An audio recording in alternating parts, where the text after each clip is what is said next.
मोहम्मद रफ़ी साहब और स्पेशली किशोर कुमार की दोनों के गायन शैली में क्या फ़र्क था और दोनों किस तरह से 70 के दशक में 70-80 के दशक में किस तरह से एक तरह से प्लेबैक सिंगर के तौर पर, पार्श्व गायक के तौर पर अपनी कैसे पहचान बनाई। तो ये वीडियो काफ़ी इंटरेस्टेड और काफ़ी नॉलेजेबल है। वीडियो को एंड तक ज़रूर देखिएगा। दरअसल अगर हम बात करें संगीत की दुनिया में, तो मोहम्मद रफ़ी साहब का जो वो दौर था, ख़ासकर अगर देखा जाए 70-80 के दशक का, तो उस दौर में उन्होंने कई गानों को जिस अंदाज़ में गाया और उनके गाने आज भी जिस तरह से लोग बड़े ही इंटरेस्टेड से आज भी लोग जिस तरह से सुनते हैं, उससे ऐसा महसूस ही नहीं होता है कि मोहम्मद रफ़ी साहब दुनिया में आजकल नहीं हैं। यानी उनकी गानों की आवाज़ हमेशा जो है गूंजती रहेगी और लोग उन्हें उनके गानों को पसंद करते रहेंगे। दरअसल अगर देखा जाए तो मोहम्मद रफ़ी साहब उनके गाने का जो अंदाज़ था वो विविधताओं से परिपूर्ण था, यानी कि अलग-अलग जो है तरह के हर तरह के वो गाने में वो फिट बैठते थे। चाहे वो गज़ल हो, चाहे वो जो है फ़िल्मी दुनिया के गाने हों या फिर जो है स्पेशली धूम धड़ाके वाले कोई गाने हो, भजन हो, हर गानों में वो एक फिट बैठते थे और हर गानों को गाने का जो उनका अंदाज़ था, वो काफ़ी बेहतरीन था, लोग उसे पसंद करते थे। यहाँ तक कि अगर कोई गम वाले गाने गाते थे, तो उसी अंदाज़ में मोहम्मद रफ़ी साहब गाते थे। अगर वो किसी शादी-विवाह या फिर फ़िल्मी दुनिया के आधारित अलग-अलग गानों को जब गाते थे, तो उनकी शैली काफ़ी अलग थी और कई जो स्पेशली उस दौर में 70 के 80 के दशक में, चाहे वो नौशाद साहब हो, चाहे जो है लक्ष्मीकांत प्यारेलाल हो, तमाम लोग जो है मोहम्मद रफ़ी साहब के जो है उनको जो है बहुत ही एक तरह से एक तरह से उनके गानों को तारीफ़ करते थे, प्रशंसा करते थे और कहीं न कहीं उनका कैरियर जो है संगीत की दुनिया में बेमिसाल था। मोहम्मद रफ़ी साहब जो कि पंजाब के कोटला में उनका जन्म हुआ था, उन्होंने अपना जो गाने का जो कैरियर का जो उन्होंने शुरुआत की थी, स्पेशली देखा जाए तो 41 में उन्होंने शुरुआत की थी और कहीं न कहीं पहले जो है पंजाबी फ़िल्म बलोच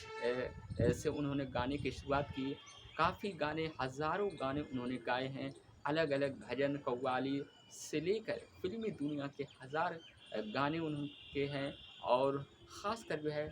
रफ़ी साहब और लता मंगेशकर, इन दोनों के गाने को लोग जो है उनकी जब वो दोनों साथ गाते थे, तो उस गाने को लोग और भी ज़्यादा पसंद करते थे और कहीं न कहीं जो है बीच में कहीं न कहीं जो है लता और जो है रफ़ी साहब के बीच जो है एक एड सिंगर के कैरियर में कुछ उनका जो है पैसे के लिए जो है एक तरह से कुछ समय के लिए अलग हो गए थे, लेकिन बाद में फिर वो जो है कई ऐसे गाने थे जो दोनों गाए और लोग काफ़ी पसंद किए। रफ़ी साहब जो है भजन से लेकर कव्वाली से लेकर हर तरह के गाने गाए और आज भी शहर हो, गाँव हो, कस्बों है, हर लोग अभी भी उनके गानों को काफ़ी ज़्यादा पसंद करते हैं। अगर हम किशोर की बात करें, तो किशोर कुमार जो है स्पेशली जो है वो पहले अभिनेता थे और उसके बाद जो है 70 के दशक में रफ़ी साहब और किशोर कुमार दोनों के गानों की आवाज़ें जो है एक तरह से गानों की धुन बजने लगी और कहीं न कहीं अगर देखा जाए तो मोह किशोर कुमार जो थे स्पेशली जो है उनके गाने का अगर हम अंदाज़ कहें मोहम्मद रफ़ी साहब की तुलना में, तो उनका जो गाना था वो राजेश खन्ना या फिर अमिताभ बच्चन की एक आवाज़ और उन दोनों अभिनेताओं के जो फ़िल्मी कैरियर था उसके हिसाब से वो फिट बैठते थे। और कहीं न कहीं किशोर कुमार के गाने जो थे वो जो है स्पेशली जो है मस्ती भरे और एक तरह से जो है अभिनेताओं के तरह उनके गाने का अंदाज़ था। कहीं न कहीं जबकि रफ़ी साहब का जो गाने का जो अंदाज़ था, वो विविधताओं से एक तरह से कम फिट बैठता था। हर तरह के वो गाने गाते थे और हर तरह के गानों में उनकी जो लोकप्रियता काफ़ी ज़्यादा थी, लोग पसंद करते थे। कुल मिलाकर अगर देखा जाए तो रफ़ी साहब के जो गाने की अंदाज़ था, वो अलग-अलग गानों के लिए, चाहे वो भजन हो, चाहे वो गम के गाने हो, चाहे वो जो है एक तरह से धूम-धड़ाके वाले गाने हों या फिर फ़िल्मी दुनिया के हों, हर तरह के गानों का अंदाज़ विविधताओं से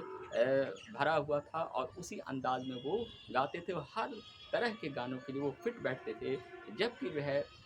किशोर कुमार जो थे वो 70 के दशक में जो है स्पेशली जो है कुछ गानों से वो अपनी पहचान बनाई थी। पहले वो अभिनेता थे और कहीं न कहीं राजेश खन्ना और अमिताभ बच्चन जब फ़िल्मी दुनिया में जो है अपनी शोहरत की बुलंदी पर थे, तो कहीं न कहीं उनकी आवाज़ों में किशोर कुमार ज़रा फिट बैठते थे। कुल मिलाकर कर देखा जाए तो किशोर कुमार की आवाज़ मस्ती और मिज़ाज से भरी हुई एक अभिनेता की तरह थी, जबकि मोहम्मद रफ़ी साहब का गाना हर लम्हे में, हर विविधताओं में बेहतरीन गानों में से एक था। शुक्रिया।